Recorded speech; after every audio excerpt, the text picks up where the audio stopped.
노아의 홍수라고 그러죠. 노아 홍수 또는 노아 홍수 또 노아의 홍수라고 그러는데 홍수를 노아가 일으킨 건 아니죠.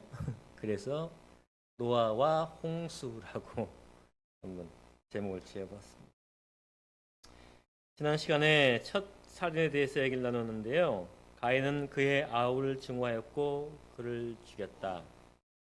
아벨의 살인은 뱀과 여인의 후손 곧 사단과 그의 부하들과 그리스도와 그분의 주장자들 사이에 있으리라고 하나님께서 선하시는 증오심의 신뢰였다.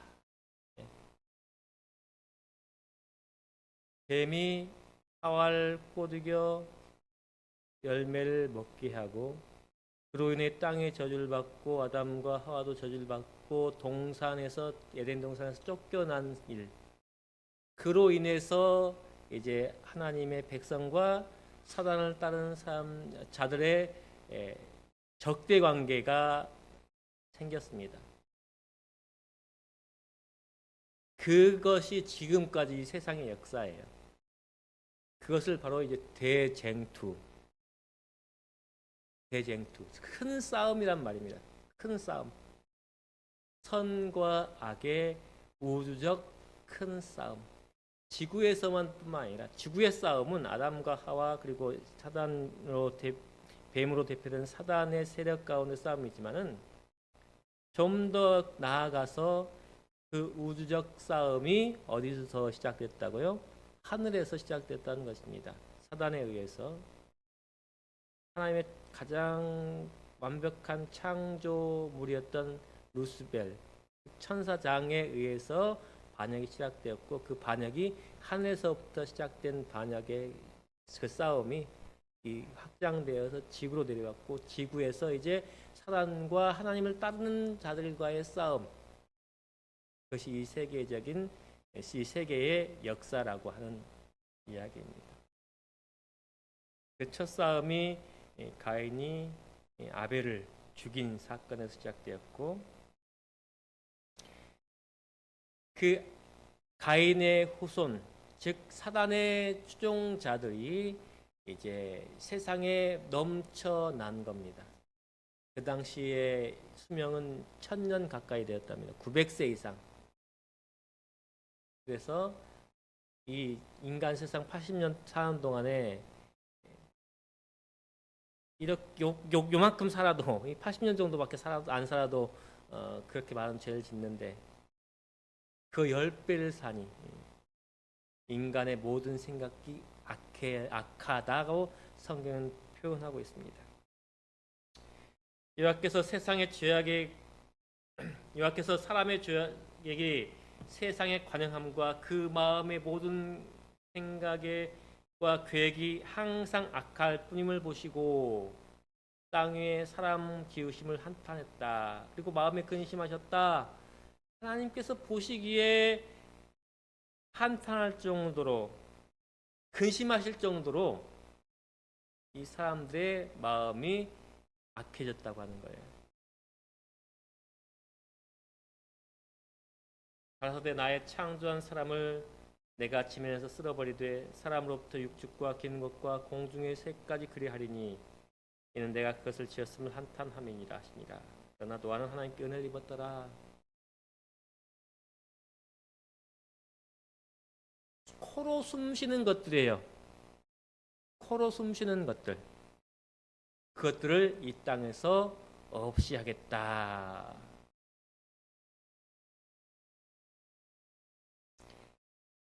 성경 구성이 이렇게 말합니다. 인간의 언어로는 인간 타락상을 더욱 강력하게 표현할 수가 없었다. 인간 속에 더 이상 선이 남아있지 않았으며 속이 부패해 있었다. 인간의 모든 생각은 악했다. 그리스도는 마음에서 나오는 것은 악한 생각들이라 말하면서 악한 생각들은 살인과 간음과 음란과 도덕질과 거짓 증거와 해방을 낳는다고 간차했다. 그 당시에 무엇이 많았다고요? 살인과 간음과 음란과 도덕질과 거짓 증거와 해방. 그 당시엔 법이 없었어요. 그리고 정부가 없었어요. 그래서 그 악한 일들을 제지할 권력이 없었습니다. 지금은 우리가 누구와 계약을 맺었어요? 국가와 계약을 맺었어요. 우리나라는 어느 나라와 계약, 우리는 어느 나라와 계약을 맺었어요? 대한민국이라고 하는 나라와 계약을 맺고 살고 있습니다. 어떤 계약을요? 우리는 대한민국이라고 하는 국가의 국민으로서 있고, 그 국민으로서 내가 그 안에서 생활하는 모든 것에 대해서 뭘 내겠다? 세금을 내겠다. 세금 안 내시는 분 계세요? 없으세요? 다 세금 냅니다. 첫 번째, 다 차 운전하시죠? 유류세가 몇 퍼센트라고요? 유류세 15%예요, 20%예요. 농사 짓는 분들은 세금 없어요. 하지만 자기 차에 내는 것들은 다 자가용은 다 세금 내고, 유류세가 꽤 비싼 편입니다, 우리나라가. 그래서 기름값 구림에 매기는 세금으로 다 꽤 많은 세금을 걷습니다. 뭐 쌀 안 사 드시는 분, 과일 안 사 드시는 분, 다 거기에 뭐 붙어요? 부가가치세라고 하는 세금이 붙어요. 뭐 연말정산 해가지고 얼마 환급 받는다는 거 별로 안 돼요. 우리는 그렇게 우리가 나라에 대한 의무를 다하겠다. 너는 국가는 뭘 해라? 나를 지켜라. 어디서부터? 첫 번째 외적으로부터, 그 다음에 범죄자로부터. 범죄자 잡아가지고 가둬가지고 사회를 안정시켜라.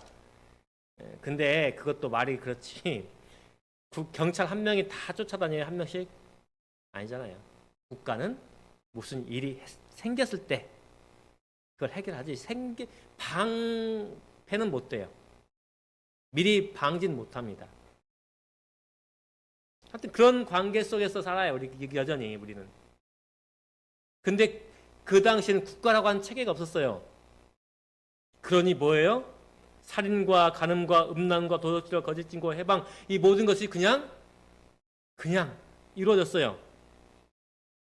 그래서 자기가 결혼하고 싶은 여자는 무조건 힘이 세면 데려오고, 힘이 세면 다른 사람 죽이고 그 땅 뺏어오고 재산 뺏어오고.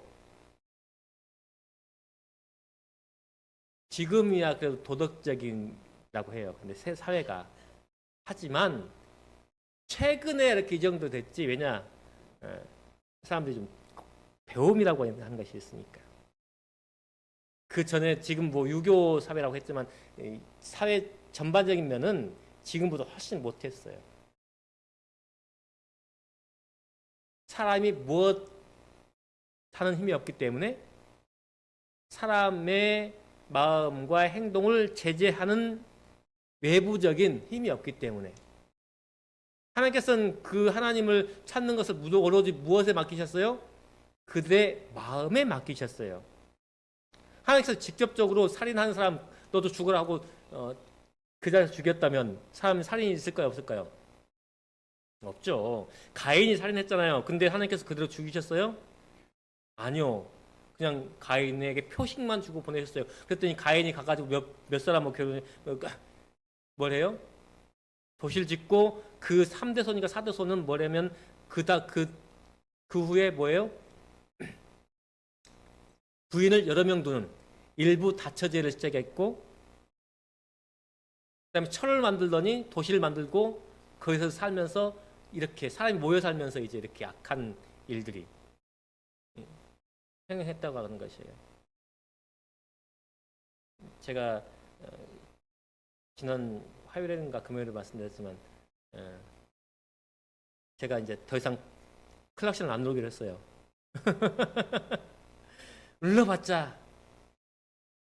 눌러봤자 쌍욕만 올라오고 어저께도 집에 가는데 교차로에서 직진하고 좌회전에 똑바로 같은 신호가 있잖아요. 직진하고 있는데 왼쪽에서 그 배달 오토바이가 싹 속도도 안 줄여. 그래서 제가 멈췄어요. 그러면서 집사람한테 한 말이 뭐냐면, 외국같이 우리는 60km면 66km까지 봐줘요. 10%. 그래서 66km까지 속도를 내도 단속이 안 걸려요. 근데 외국은 60km면 61km면 딱 단속이 걸려요. 그런 게 없어요. 애누리가 없어.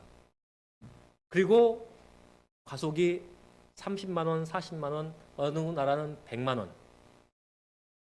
만약에 과속 한 번 했다고 100만 원 되면 우리가 과속할까요, 안 할까요? 못해요. 제가 30km 다닌다니까요. 여기 와가지고 학교 앞에서 13만 원 띄고는 항상 내비게이션. 5만 원 냈어요. 10만 원 냈. 근데 학교 앞에서 30km 초과했다고 13만 원이 날라오더라고. 전화했어요. 왜 13만 원이 날라오냐고. 전 분명히 지켰다고. 기다려 보시라고. 블랙박스 다 있어요. 블랙박스 보니까 위반하셨는데요. 아, 그래요? 더 이상 할 말이 없더라고. 그 다음부터는 30km, 50km. 돈이 아까워서. 한다니까요. 사람한테는 그래야지 그래도 법을 지켜요. 그 다음부터는 일절 돈을 안 내고 있습니다. 너무 아까워요. 웬만큼 세금도 내고 있는데 그 세금까지 내기는 싫더라고요. 사람들은 하나님을 그들의 지식 밖에 두고 그들이 상상해서 만든 피조물들을 숭배했다. 한쪽에서는 하나님을 여전히 찾고 하나님의 이름을 부르고 있는데 한쪽에서 뭐예요? 그 하나님 왜 그 아담과 하와 할머니가 지은 죄로 우리를 쫓아내가지고 이 고생을 하게 만들고 그래서 뭐 했다고요? 우상을 자기들이 상상 속에서 만든 피조물을 숭배했다. 바라봄으로 변화하는 것이 인간의 마음의 법칙이다. 뭐 한다고요? 바라봄으로 근데 사람들이 생각한 그것으로 만들어서 그것을 숭배하니 뭐예요? 사람의 수준이 이렇게 뚝 떨어진 거예요. 거짓 승들을 숭배하는 자들은 그들의 신들에게 인간의 속성과 성정을 부여했으며 그렇게 함으로써 그들의 품성의 수준은 죄악된 인간성의 수준까지 결합되었다. 그런 결과로 그들은 더럽혀졌다. 하나님께서는 사람에게 당신의 계명을 생명의 법칙으로 주셨으나 그분의 율법은 배멸렸으며 그 결과 생각해낼 수 있는 온갖 죄가 나타났다. 사람들의 사악과 함은 공공하고 담대하였으며 공의는 땅에 질밟힌 바 되고 압제하는 자들의 부르짖음은 하늘에 압제받는 자들의 부르짖음은 하늘에 상달되었다. 그 중에도 여전히 하나님의 마음을 가지고 있는 자들은 그 악한 자들로 인해서 마음이 상했다고 하는 거예요. 그래서 하나님께서는 사람의 지음을 한탄하시고 그들을 쓸어버리기로 계획하셨어요. 나의 창조한 사람을 내가 지면에서 쓸어버리되 사람으로부터 육축과 기는 것과 공중의 새까지 그러하겠다. 그래서 이 땅에 비를 오게 하셔서 그 사람들과 동물들과 땅에 하늘에 나는 코로 기식하는 코로 숨쉬는 모든 짐승들을 다 죽이십니다. 짐의 모든 생물을 쓸어버리시니 곧 사람과 짐승과 기는 것과 공중의 새까지라. 이들은 땅에서 쓸어버림을 당하였을 때 여기서부터 중요합니다. 홀로 노아와 그와 함께 방주에 있던 자만 남았더라.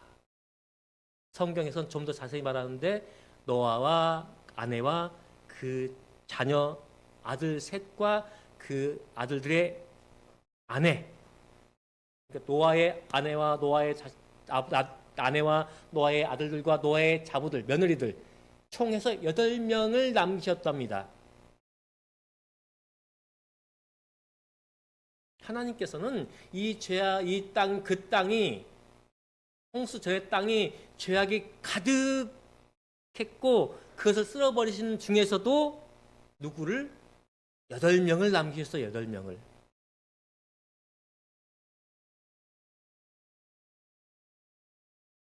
가인이 아벨을 죽였어요. 그러면 하나님의 이름을 찾는 자가 이제 누구예요? 하나님의 계명을 따르는 자가 아담과 하와와 아벨이었는데 아벨이 죽었어요. 그러니까 하나님께서 다시 누구를 주셨어요?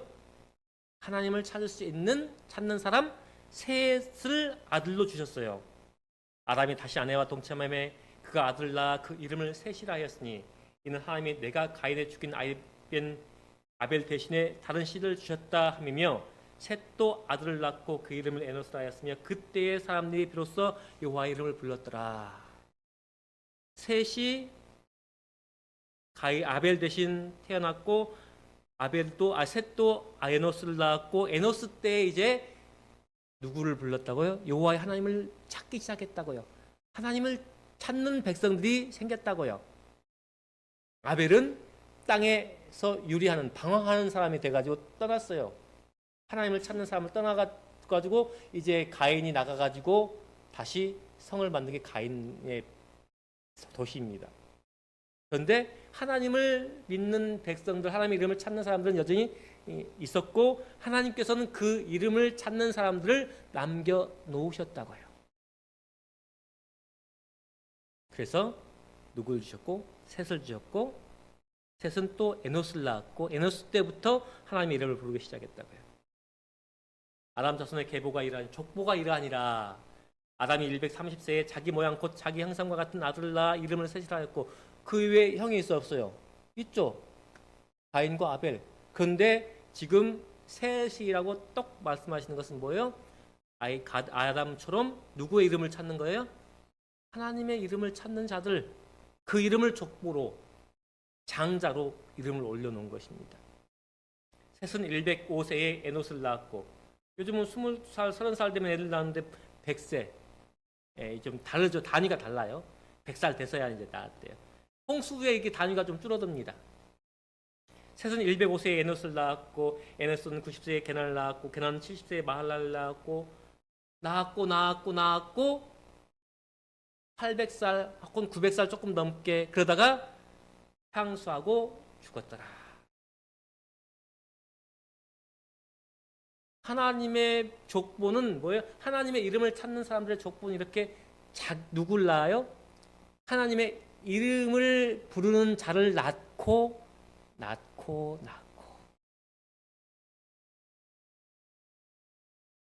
그 중에 한 사람이 에녹이라고 하는 사람이에요. 에녹은 이 옛 시대에 홍수 전에 하나님을 사랑하고 공경하였으며 그분의 계명들을 지켰다. 그는 거룩한 계보의 한 사람이요 참된 신앙의 보존자들의 한 사람이요 약속된 여인의 후손의 선조들 중에 한 사람이었다. 그는 하나님을 믿었고 나중에 누군가가 태어나서 자기를 위해 죽을 것이라고 그리고 그분이 바로 하나님이시라고 하는 것을 믿었고 그것을 자손들에게 전했다고요. 그리스도를 통한 하나님의 무한하고 측량할 수 없는 사랑이 밤낮 그의 명상의 주제가 되었다. 그는 전심전력을 다하여 그가 살고 있던 주위의 사람들에게 그 사랑을 나타내려고 애썼다. 하나님께서 우리를 사랑하지 않으셔서 이 땅에 내보내신 것이 아니라 하나님께서 사랑하셨고 우리를 구원하시기 위해서 자기 아들을 죽게 하실 것이라고 하는 그 지식을 간직하고 그것을 전했다고 하는 거예요. 저희가 창궐에도 불구하고 하나님과의 교제를 통하여 향상되고 고백을 하게 되어 하늘 가족처럼 산 거룩한 사람들의 무리가 있었다. 죄악의 창궐에도 불구하고 누구가 있었다고요? 하나님의 이름을 찾고 하나님을 의지하고 하나님의 지식을 구하는 사람들이 있었다고요. 누가 남기셨다고요? 하나님께서 남기셨다고요. 아벨의 죽음으로 셋을 낳게 하고 셋도 에노스를 낳고 그 지식을 가지게 했고 그런 지식을 보존하도 지키는 무리가 있었다고요. 단체가 있었다고요. 그들은 크고 거룩한 사명, 즉 그들의 시대 사람들뿐만 아니라 후대의 사람들에게도 의의 성품을 개발시키고 경건의 교과를 가르칠 사명을 가졌었다. 자기가 그것을 가지고 있을 뿐만 아니라 그것을 전하는 사명을 가진 사람들이 있었다고요. 그들이 누구였다고요? 바로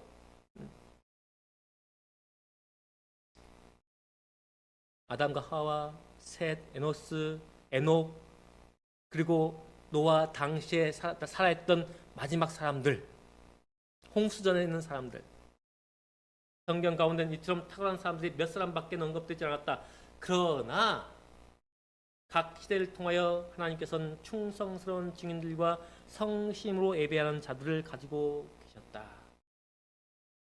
각 시대를 통하여. 그 사람들이 누구예요?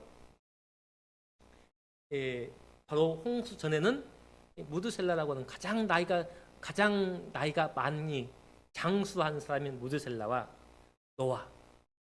도처에 행하는 부패 가운데서도 무드셀라와 노아와 다른 많은 사람들은 참 하나님에 관한 지식을 간직하며 도덕적 사악의 젖을 막아보려고 노력하였다. 에녹의 아들 무드셀라. 무드셀라는 이름이 뭐냐면 내가 죽을 때 세상에 종말이 오기리라. 그런 뜻이에요. 내가 죽으면 세상에 종말이 있다. 그 이름의 뜻을 계속 듣고 살았어요. 그리고 정말 홍수 때에 홍수가 되기 전에 무드셀라가 죽습니다. 그리고 노아는 홍수를 준비하라고 하는 하나님의 계시를 받고 무엇을 만들어요? 방주를 만들어요. 배예요. 근데 괴짝이에요. 괴짝. 요즘 뭐 그림에서는 뭐 배 모양으로 나오는데 장이 뭐 규빗 높이가 몇 규빗 딱 사과 괴짝으로 만드는 거예요. 사과 괴짝. 좀 길쭉한 괴짝. 필통처럼 만든 거예요. 필통처럼. 과학자들이 연구해 보니까 그것이 가장 큰 풍랑에도 뒤집어지지 않는 구조랍니다. 그렇게 만드셨대요.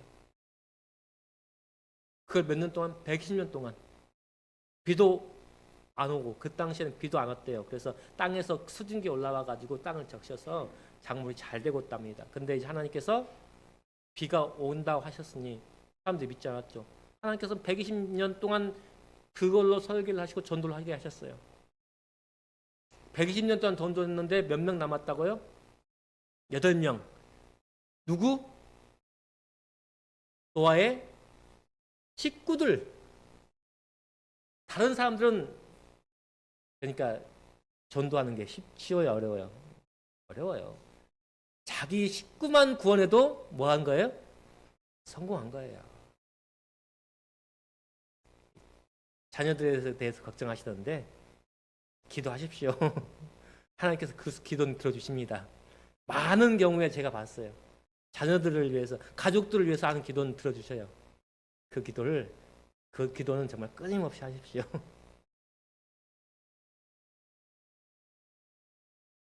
그래서 보세요. 하나님께서는 항상 당신을 섬기는 남은 무리를 보존하셨다. 아담, 셋, 에녹, 무드셀라, 노아, 셈은 계통을 이어가며 각 시를 통하여 그분의 뜻을 담은 귀중한 계시를 보존하였다. 데라의 아들 아브라함은 이 거룩한 식탁의 후자가 되었다. 왜 아브라함이에요? 몇백 년 지난 후 아브라함이 죄악의 창궐한 가운데에서 남은 자의 명단에 이름을 올립니다.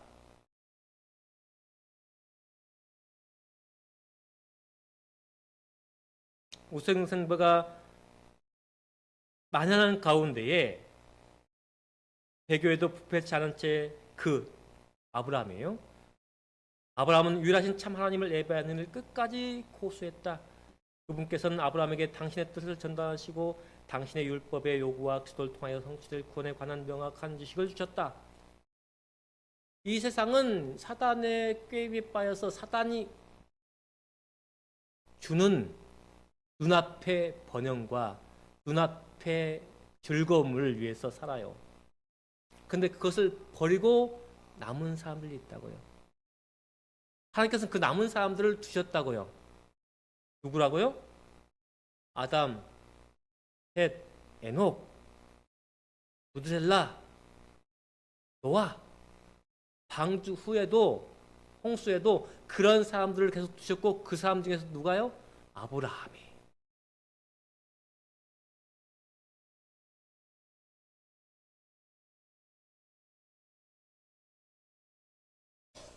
많은 사람들이 하늘로부터 직접 말씀하시는 하나님의 음성을 듣지는 못하느나 그분은 당신의 말씀의 교훈과 섭리의 사건을 통해 그들을 부르신다.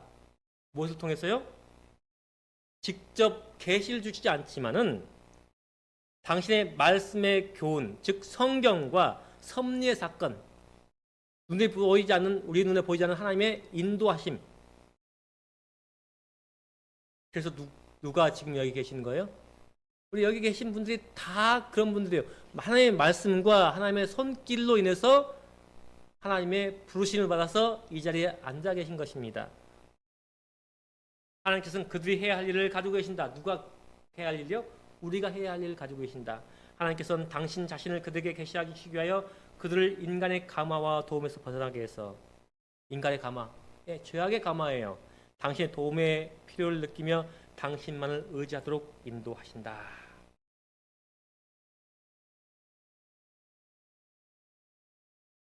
마음에 품은 계획과 친밀한 교제를 단념하고 섭리의 부르심에 응할 준비가 된 사람은 누구인가? 아브라함을 부르실 때 그 고향 땅을 떠나서 전혀 알지 못한 땅으로 가라고 하셨어요. 그 당시 최선진국의 바벨론 수도 시설이 있었답니다. 수세식 변기가 있어, 화장실이 있었어요. 2층 집이 있었고, 거기서 부자로 살던 아브라함을 저 미개인 땅, 지금 말로 말하면 우리나라에서 저 아프리카 땅에 가서 살라고 하는 거예요. 아프리카 부족국, 도시도 아닌, 수도도 아닌, 아직도 부족 싸움하고 칼 들고 창 가지고 싸우고 다니는 있거든요. 그 사람들 가운데 가서 살아라고 하는 거예요. 그러할 때 아브라함은 네, 가겠습니다 했거든요. 새로운 의무를 받아들이며 시도해 본 적 없는 분야에 뛰어들고 확고부다하고 지원한 마음으로 하나님의 일을 행하며 그리스도를 위하여 자신의 손을 이익으로 간주할 사람은 누구인가? 라고 지금 우리를 하나님의 말씀의 보존자로 부르셨고 우리에게 그 사명을 맡기셨습니다. 누구처럼요? 아담, 셋, 에녹, 무두셀라, 노아, 누구처럼? 아브라함처럼.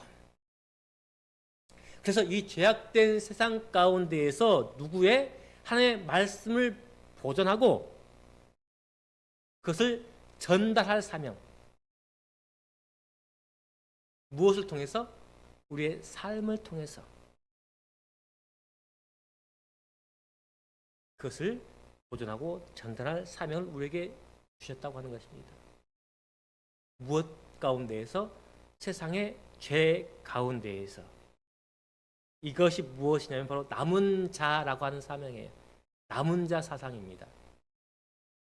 이거 이제 한 두 번째, 세 번째 가면 이제 남은 자에 대해서 좀 더 우리가 이야기할 건데요. 하나님께서 이 남은 자로서 이 땅에 제대로 보내주신 분이 누구세요? 바로 예수님이세요. 예수님. 우리가 하나님께서 부르심에 적절히 응답하고 그 사명을 우리가 우리 마음과 적절히 행하면 그리고 그것을 전달하면 우리의 사명이 만쳐지는 것입니다. 우리의 사명을 우리가 깨닫고 이들처럼 노아처럼 세상에서 남길 만한 사람으로서 하나님 앞에 온전히 드러나는